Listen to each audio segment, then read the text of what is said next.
Hello students, आज हमारे vocab का ये सेशन नंबर सेकंड है। कल हम वोकैब का सेशन नंबर फर्स्ट कर चुके हैं। कल हमने अपनी वोकैब स्टार्ट की थी और उसमें हमने डिस्कस किया था कि हमारे पास वोकैब को करने के लिए डिफरेंट मेथड होते हैं and we are going to follow every method, right.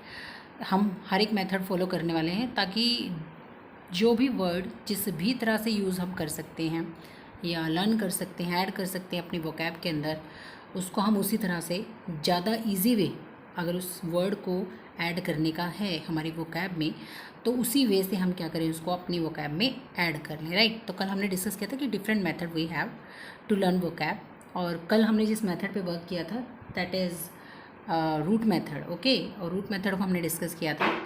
I hope you got the idea of root method and a student ask a question that he does not get the point of affixes, right.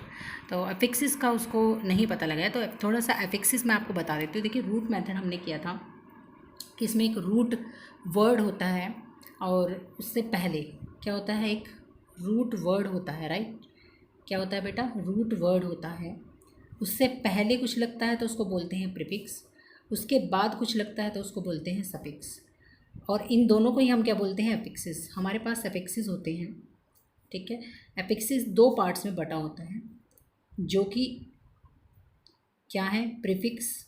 Prefix का मतलब जो root word से पहले आएगा, that is prefix, okay. जो root word से पहले आएगा वो क्या होता है, प्रीफिक्स होता है, ओके स्टूडेंट्स। इसके बाद देखिए सफिक्स। सफिक्स दूसरा पार्ट क्या है एफिक्सिस का, सफिक्स। जो रूट वर्ड के बाद में आता है दैट इज़ कॉल्ड सफिक्स। उसको आप क्या बोलते हो, सफिक्स बोलते हो। रूट वर्ड के बाद में अगर आपने कोई वर्ड ऐड किया है तो उसको सफिक्स बोल सकते हैं, पहले कुछ ऐड हुआ है तो उसको प्रीफिक्स बोल सकते हैं। और ये दोनों किसके पार्ट होते हैं, एफिक्सिस के पार्ट होते हैं, ठीक है। एफिक्सिस के पार्ट है ये दोनों ही।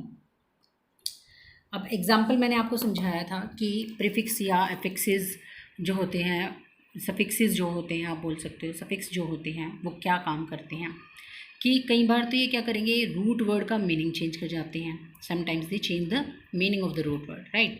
और sometimes they change only the parts of speech of that root word, right. कई बार क्या करेंगे, सिर्फ पार्ट ऑफ स्पीच को चेंज करेंगे उस रूट वर्ड की। फॉर एग्जाम्पल, जैसे एक एग्जाम्पल मैं आपको समझाती हूँ कि एक में वो क्या करेगा, उसके मीनिंग को चेंज करेगा, पार्ट्स ऑफ स्पीच को चेंज नहीं करेगा एक एग्जाम्पल में, और दूसरे एग्जाम्पल में मैं समझाऊंगी आपको कि वो उसके पार्ट्स ऑफ स्पीच को चेंज करेगा, मीनिंग को चेंज नहीं करेगा। कई बार ऐसा भी हो सकता है कि पार्ट्स ऑफ स्पीच को भी चेंज कर दे और मीनिंग को भी चेंज कर दे, ठीक है। तो एग्जाम्पल देख लेते हैं, हम एग्जाम्पल से समझने की कोशिश करते हैं। देखिए, आपने एक वर्ड सुना होगा सफिशेंट। सफिशेंट आप लोगों ने एक वर्ड सुना होगा, right. Word is sufficient, okay. Sufficient क्या होता है, पर्याप्त, मात्रा में पर्याप्त, इतना जो हमारे लिए काफ़ी है, दैट इज़ सफिशेंट। अगर मैं इससे पहले इन लगा दूँ, क्या लगाऊँ, इससे पहले मैं इन लगा दूँ, राइट, तो क्या हो जाएगा, ये बन जाएगा इनसफिशेंट, ठीक है। और सफिशेंट जो होता है ना वो एडजेक्टिव होता है बेटा। सफिशेंट जो होता है वो एडजेक्टिव होता है।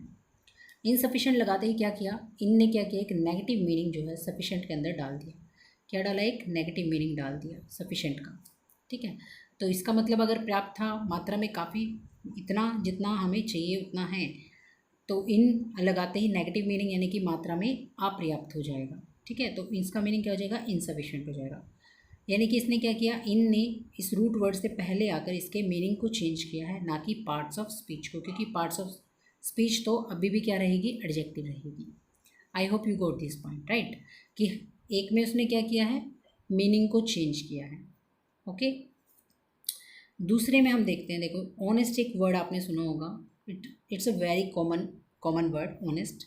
और ऑनेस्ट जो होता है वो क्या होता है, एडजेक्टिव होता है। क्या होता है ऑनेस्ट, एडजेक्टिव होता है।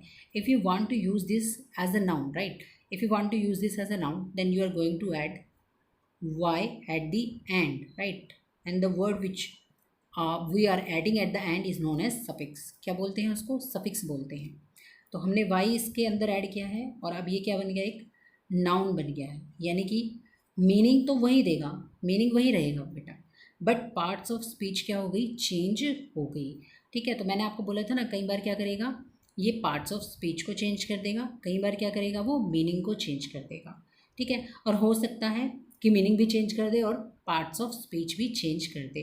तो उसमें हमें घबराना नहीं है, जैसे जैसे हम वोकैब को इम्प्रूव करते जाएंगे आप लोगों को चीज़ें समझ में आती जाएंगी। अभी के लिए इतना समझ लीजिए कि हो सकता है मीनिंग चेंज भी कर दे, हो सकता है ना भी करे, हो सकता है पार्ट्स ऑफ स्पीच चेंज कर दे, हो सकता है ना भी करे, राइट। और हो सकता है दोनों ही चेंज क्या हो जाए, चेंज हो जाए। एक छोटा सा ब्रीफ आइडिया मैंने आप लोगों को इस चीज़ का दिया है। ओके स्टूडेंट्स, तो आप लोगों ने रिवाइज़ किया होगा जो भी कल हमने वर्ड डिस्कस किए थे उनको, ठीक है। और एक वर्ड और हमने कल डिस्कस किया था, अगर किसी स्टूडेंट को पता है तो then comment me that in comment section कि वो वर्ड क्या है, और उसका कोई एग्जांपल भी मुझे आप लोग लिख के बताएंगे, राइट। हमने किया था होमोग्राफी, तो होमोग्राफी का कोई एग्जांपल भी आप लोग मुझे यहाँ पर लिख कर बताने वाले हैं। कमेंट सेक्शन में प्लीज़ कमेंट करें एग्जाम्पल ऑफ होमोग्राफी, ठीक है। तो फिर कल हम उसको डिस्कस करेंगे। तो अब हम क्या करते हैं, अपने नेक्स्ट मेथड की तरफ चलते हैं। एक मेथड तो होता है रूट मेथड, जो कि हमने सीख लिया है, कोई प्रॉब्लम नहीं है। अगर आप अब रूट मेथड पे काम करने लगेंगे या आप करना चाहेंगे एडिशनली मेरी वोकैब क्लासेस से अलग भी, तो अब आपको पता है कि रूट मेथड क्या होता है, किस तरह वर्क करता है, ठीक है। आपको उसको कैसे अपने जो लर्निंग मेथड है उसमें अप्लाई करना है। तो इसके अलावा क्या, इसके अलावा एक चीज़ हमने देखी थी क्या, सेंटेंस मेकिंग। कल थोड़ा सा मैंने डिस्कस भी किया था आप लोगों के साथ इसको। Sentence making is also a very effective way to improve your vocab, right. अपनी वोकैब अगर आप लोगों को इम्प्रूव करनी है तो सेंटेंस मेकिंग भी बहुत अच्छा तरीका है वोकैब इम्प्रूव करने का। कैसे कि आप क्या करें, जो भी चीज़ आप सीखते हैं ना, जो भी चीज़, जो भी वर्ड, जो भी वोकैब आप लर्न कर रही हैं, try to apply those word in your real life also, right. Make sentence on that and apply those word in your real life. If you are not able to make complete sentence in English, then try to make that sentence in bilanguage, right. Bilingual में उसको आप बनाने की कोशिश करें, ठीक है। जहाँ आप उस वर्ड को, हिंदी वर्ड अगर वो आ रहा है और आपको पता है कि हाँ इंग्लिश में मैं इसको कैसे बोल सकता हूँ, तो सिर्फ अगर उसी वर्ड की आपको पूरे सेंटेंस में पता है इंग्लिश, तो सिर्फ उसी वर्ड को आप अप्लाई कर दें, कोई दिक्कत नहीं है।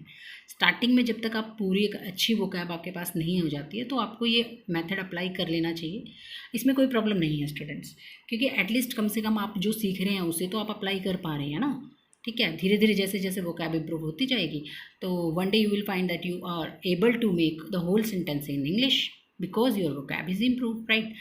स्पोकन में भी अगर आप देखें तो सेंटेंस मेकिंग में, मतलब ये लगा लीजिए सेंटेंस मेकिंग ही होती है स्पोकन भी, उसमें जो होता है ना सारा गेम जो होता है वो किसका होता है, वोकैब का ही होता है, ठीक है। अगर हमारे पास वोकैब है, ठीक है, अच्छी कलेक्शन है वोकैब की आपके पास, तो you are able to make sentences, right, क्योंकि आपको पता है किस वर्ड के लिए आपको कौन सा इंग्लिश वर्ड यूज़ करना है, तो उसमें हमें घबराना नहीं है।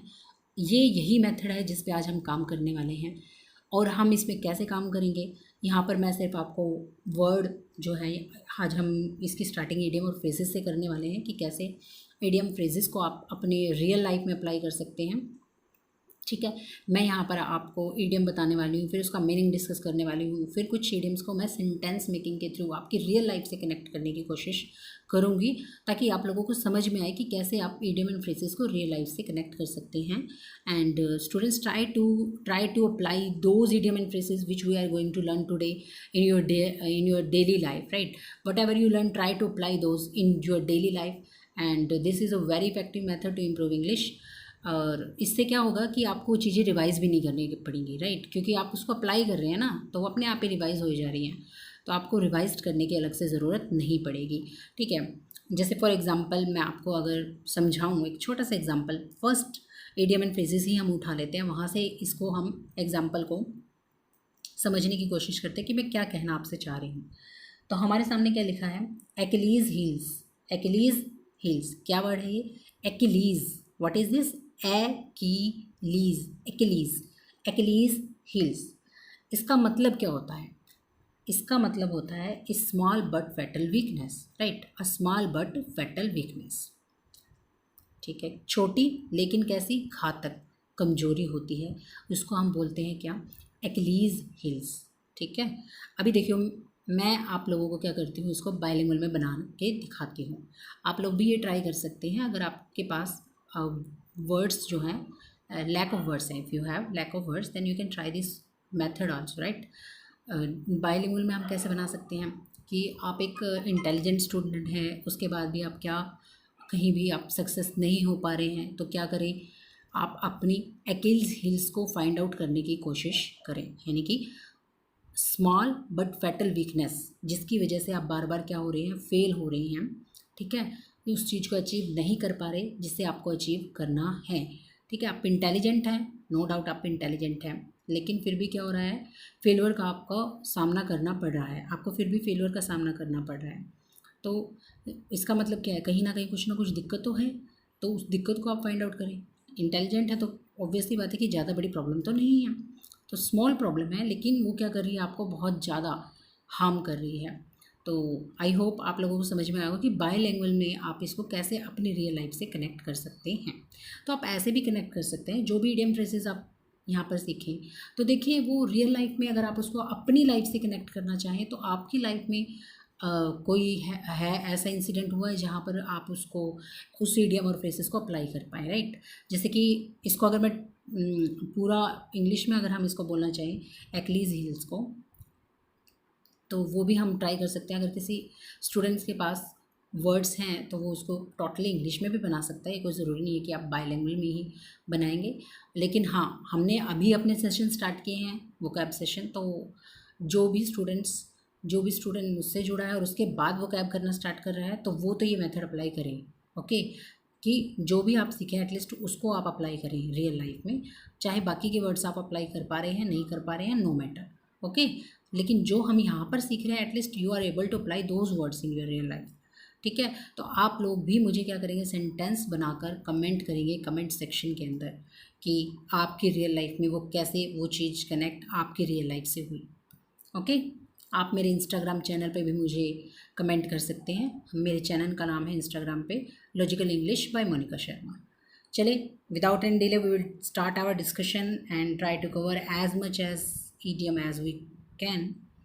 तो first idiom is Achilles heel, a small but fatal weakness, ठीक है, स्मॉल है बट फैटल वीकनेस है। If you want to achieve your goal then you have to find out your Achilles heels, right, okay. Next देखिए student, आपको इसकी हिंदी भी नहीं मिलेगी, मैं सिर्फ यहाँ पर आपको हिंदी और इंग्लिश में मीनिंग डिस्कस करूँगी, आपको एग्जाम्पल बताऊँगी, ठीक है, पर आपको इससे रिलेटेड कुछ भी नहीं मिलेगा, कोई PDF नहीं मिलेगी, कुछ नहीं मिलेगा। आपको ये खुद से हैंड से अपने नोट डाउन करने हैं और अपना एग्जाम्पल सामने लिखना है, ठीक है। मीनिंग आपको हैंड से नोट डाउन करना है और आपकी रियल लाइफ से वो चीज़ कैसे कनेक्ट होती है उसका एग्जाम्पल आपको अपनी नोटबुक में उसके सामने लिख लेना है, ठीक है। Second is add fuel to fire to make a matter worse. Add fuel to fire to make a matter worse, यानी कि किसी भी चीज़ को और ज़्यादा बुरा बना देना, ठीक है। तो हर abusive words add fuel to fire, ठीक है। उसके जो एब्यूजिव वर्ड थी उसने क्या काम किया, आग में घी डालने का काम किया, ठीक है। हम बोल देते ना घर पे भी, जैसे सपोज करो हमारी मम्मी अगर हमें डांट रही है, सामने से भाई आ जाता है, हाँ हाँ मुझे पता है, इसने तो ये भी किया है, इसने तो ये भी किया है, आपको तो पता ही नहीं है मम्मी, बोल देते हैं ना भाई बहन ऐसे आके। तो what are they doing, they are adding fuel to fire, वो क्या कर रहे हैं, आग में घी डालने का काम कर रहे हैं, ठीक है। इसी तरह से आप अपनी रियल लाइफ से कनेक्ट करें चीज़ों को। Next is an arm chair job. N arm chair job क्या होता है, good income job with high comfort, income अच्छी है और कंफर्ट कैसा है, बहुत ज़्यादा है, आरामदायक है और वेतन भी ज़्यादा है, एक ऐसी नौकरी, ठीक है, एन आर्म चेयर जॉब। देखिए in today's life everybody wants to get an arm chair job, हर किसी को क्या चाहिए, एक आर्म चेयर जॉब चाहिए, ठीक है।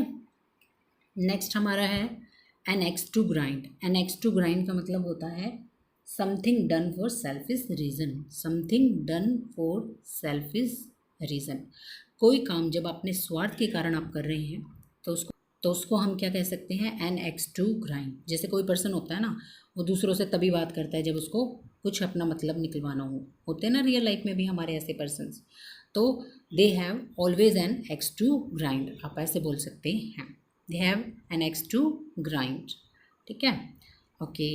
इसके बाद आता है an iron will. An iron will क्या होता है, strong will power, strong will power. If you want to achieve your goal then you have an iron will for that, right. आपकी विल पावर जो है वो बहुत ज़्यादा स्ट्रांग होनी चाहिए अगर आप किसी भी गोल को अचीव करना चाहते हैं तो, ठीक है। या फिर आप बना सकते हैं a man with N iron will can achieve anything, वो कुछ भी अचीव कर सकता है अगर स्ट्रांग विल है तो। आप भी स्टूडेंट्स इस पर कुछ भी जो भी आपको लगता है आप बनाएं। अगर आपकी ग्रामर में दिक्कत होगी कोई बात नहीं है, लेकिन आप एटलीस्ट एन आयरन विल को अप्लाई कर पा रहे हैं, इतना अभी के लिए सफिशिएंट है। धीरे धीरे जैसे जैसे क्या होगी, हमारी वोकैब इंप्रूव होगी, ग्रामर इंप्रूव होगी, तो आप समझ पाएंगे कि आपने कहाँ गलती की है। लेकिन फिलहाल at least try to make sentences. Try करेंगे तभी तो इम्प्रूव करेंगे ना, जब तक ट्राई ही नहीं करेंगे तो फिर इम्प्रूव कहाँ से कर पाओगे आप लोग, राइट। तो ट्राई करना है सेंटेंस फ्रेम करने का, इसीलिए मैंने आप लोगों को नहीं दिया, ठीक है। अदरवाइज़ मैं दे भी सकती थी, सामने लिख भी सकती थी कि हाँ इसका हम क्या सेंटेंस, लेकिन मैं इसीलिए नहीं दिया ताकि आप लोग खुद ट्राई करें, राइट। नेक्स्ट पे चलते हैं हम। An old flame, which one is an old flame. An old flame का मतलब होता है पुराना प्यार। A person who had a romantic relationship with in past, right. He came across his old flame in the market but prudently avoided eye contact, ठीक है। उसको उसका पुराना प्यार मार्केट में मिल गया, लेकिन उसने क्या किया, उससे आंखें बचा ली, चुरा ली, बहुत समझदारी के साथ वो चुपचाप वहाँ से निकल गया। आप भी बना सकते हैं। If you have any old flame then you can also make sentence on this, okay. Next पे चलते हैं। An old head on young shoulders. An old head on young shoulders, इसका मतलब होता है to be more mature than your own age, ठीक है ना। आपने रियल लाइफ में भी देखे होंगे कई स्टूडेंट्स, कई बच्चे जो हैं ऐसे होते हैं जो अपनी एज से ज़्यादा मेच्योर होते हैं, ठीक है। तो उनके लिए हम यूज़ कर सकते हैं an old head on young shoulders, ठीक है। इस पे आप बनाएंगे सेंटेंस और मुझे कमेंट सेक्शन में कमेंट करेंगे सेंटेंस बनाकर, okay. An olive branch. An olive branch का मतलब होता है पीस ट्रीटी, पीस रिक्वेस्ट, ठीक है। पीस ट्रीटी और पीस रिक्वेस्ट। तो I think Pakistan and India should came forward for an olive branch, right. एक पीस ट्रीटी के लिए एक दूसरे के साथ आना चाहिए उनको, पाकिस्तान एंड इंडिया को, एन ओलिव ब्रांच, ओके। आप भी बना सकते हैं। Everybody want an olive branch with Pakistan, okay. Every Indian should want this. हर किसी को क्या चाहिए, पीस ट्रीटी, पीस रिक्वेस्ट की तरफ बढ़ना चाहिए स्टूडेंट्स, ठीक है। शांति होनी चाहिए देश में भी, घर में भी, दिल में भी, दिमाग में भी, ज़रूरी है peace. Apple of discord. Apple of discord का मतलब होता है मैटर ऑफ डिस्प्यूट, झगड़े का कारण। कई बार क्या होता है, घर में लड़ाई हो रही होती है लेकिन आपको यही नहीं समझ में आता कि झगड़े का कारण क्या है। होता है ना घर में हमारे ऐसा, या पड़ोस में आपने देखा हो, दो नेबर्स लड़ रहे हैं लेकिन किस बात पे लड़ रहे हैं किसी को पता ही नहीं चल पा रहा, राइट। तो आप क्या फाइंड आउट करने की कोशिश कर रहे हो वहाँ पर, apple of discord. I try to find out apple of discord but I can't, ठीक है। मैंने झगड़े का कारण जानने की कोशिश की लेकिन मैं जान नहीं पाया, आप बोल सकते हैं। Apple of one's eye. Apple of one's eye, घर में जो छोटे बच्चे होते हैं ना, घर में जो छोटे बच्चे होते हैं, तो घर में जितने भी बड़े होते हैं वो क्या होते हैं, उनको बहुत प्यारे होते हैं, बहुत प्यार करते हैं छोटे बच्चों से सभी, है ना। तो एप्पल ऑफ वंस आई यानी कि वो लवेबल होते हैं। तो they are the childrens are, the children बोल सकते हैं, दे बोल सकते हैं हम, they are apple of their eye, ठीक है। तो वो अपने परिवार का, अपनी फैमिली का क्या होती हैं, एप्पल ऑफ देयर आई होते हैं। Apple pie order. Apple pie order होता है गुड कंडीशन में, ठीक है। गुड कंडीशन में अगर कोई चीज़ है तो उसको बोल सकते हो apple pie order. I want a phone in apple pie order. मुझे एक फ़ोन चाहिए, कैसी कंडीशन में, एक अच्छी कंडीशन में, है ना। बोल देते हैं कि एक फ़ोन दे दो, एक अच्छी कंडीशन में हो, तो उसको एप्पल पाई ऑर्डर आप बोल सकते हैं। At a loss. At a loss का मतलब होता है कि you are unable to decide, right. आप डिसाइड नहीं कर पा रहे हैं, एक ऐसा पॉइंट जब आपकी ज़िंदगी में आ जाए कि आप डिसाइड ना कर पाएँ कि क्या करना है क्या नहीं करना है, ठीक है।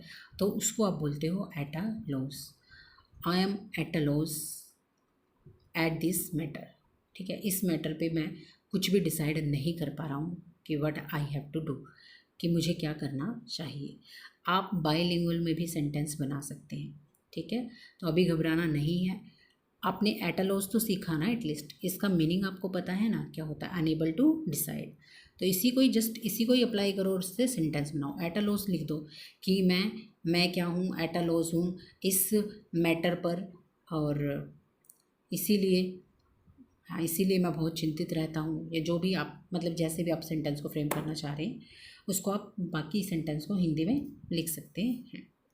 ठीक है, या मैं एट अ लॉस हूँ इस मैटर पे और इसीलिए मैं आपसे डिस्कस करना चाह रहा हूँ। जब आप डिसाइड नहीं कर सकते किसी चीज़ को, you are unable to decide something, then you decide to take someone's advice.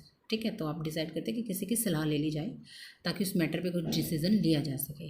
ठीक है, ऐसा करते हैं ना हम लोग, तो वो भी हम लगा सकते हैं। ठीक है, तो आप मिक्स कर सकते हैं हिंदी और इंग्लिश को, देयर इज़ नो इशू।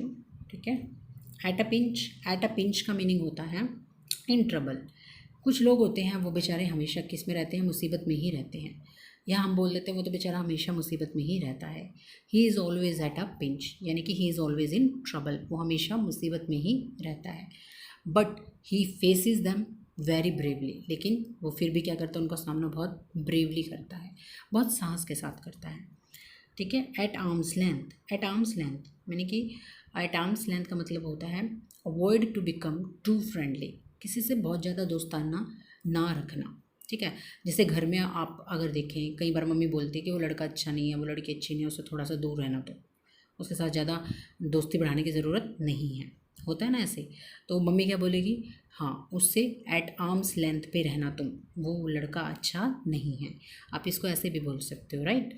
और if we want to make any statement in English on this, any example in English, then we can say that you should be at an arm's length with him because he is not a good guy, he is not a good boy, कुछ भी बोल दें।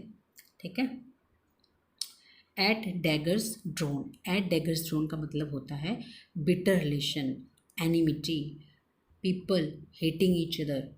क्या हो गया फिर ये, at daggers drawn. The two neighbours are always at, या are usually at daggers drawn. ठीक है, हमेशा ही क्या उनके बीच में शत्रुता बनी हुई है, दो पड़ोसी होते हैं ना ऐसे आपस में कट्टर दुश्मन होते हैं, तो उसको बोलते हैं हम क्या, एट डैगर्स ड्रोन। ठीक है, इसको आप हिंदी में बना सकते हो। ठीक है, हाँ okay, I hope you got it. At ease, आज थोड़ी सी हाफ एन आवर की रखेंगे क्लास को शायद तक, ताकि थोड़ा वोकैब का भी पोर्शन जो है आपका खींचे। कल तो थोड़ी स्टार्टिंग थी तो इसीलिए कम, आज थोड़ा सा ज़्यादा रखते हैं।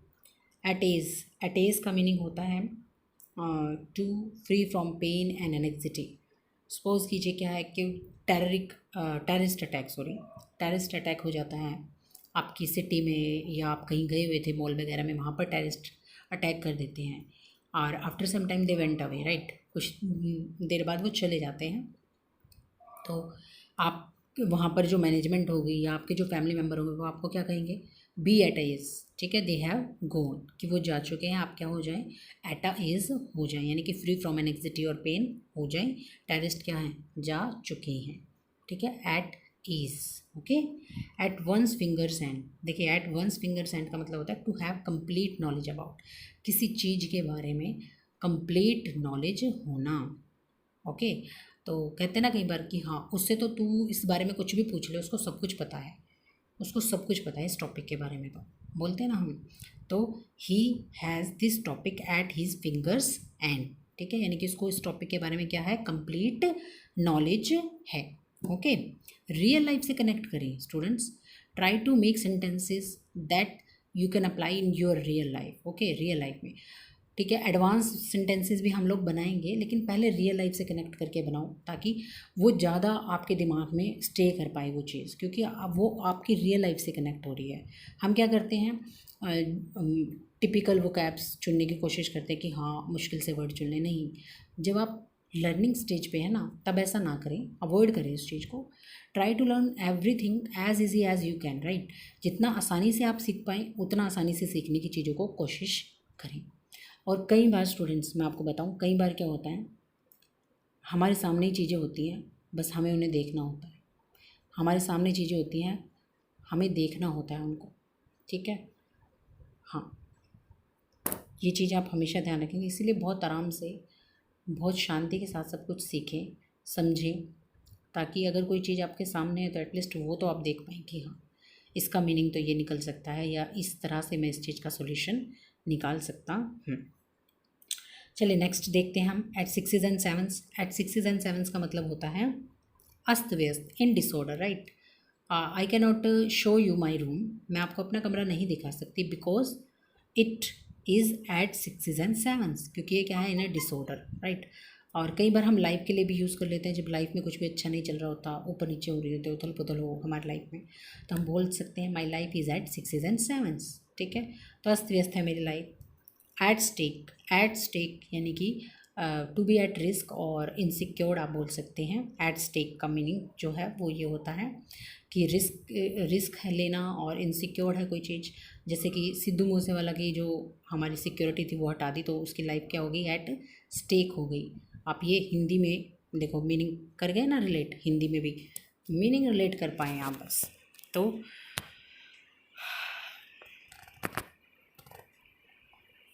एट स्टेक को भी आप लोग मुझे बताएंगे कमेंट सेक्शन में कि आप कैसे रिलेट कर पा रहे हैं। आप इसको अपने फ्यूचर से भी रिलेट कर सकते हैं। My future is at stake, ठीक है ना, रिस्क पे है। Okay. At the 11th hour, at the 11th hour का मतलब होता है at the last possible moment और वेरी लेट, बहुत देर से बताना, ठीक है। और लास्ट पॉसिबल मोमेंट पे बताना। कई बार कहते हैं ना यार मुझे तो मीटिंग का अभी पता चला है, मुझे तो अभी पता चला है शादी है, ठीक है। तो इसका मतलब क्या है, at the 11th hour we got the information about the meeting, बहुत लेट पता चला हमें मीटिंग के बारे में, ठीक है। तो ऐसे बोल सकते हैं हम at the 11th hour. Back stairs gossip, back stair gossips का मतलब होता है टाक अमॉन्ग सर्वेंट्स, और यूजली अनफेयर टास्क के लिए हम इनको यूज़ करते हैं। ओके। तो इसमें आप लगा सकते हैं कि I turn a deaf ear to back stairs gossips. उसमें देखिए टर्न अ डेफ ईयर भी क्या है, एक इडियम ही है, इसको हम अभी आगे डिस्कस करने वाले हैं। जैसे जैसे आप सीखते चले जाएंगे तो ठीक है, ट्राई टू ऐड 2 और more idioms in our sentence, right.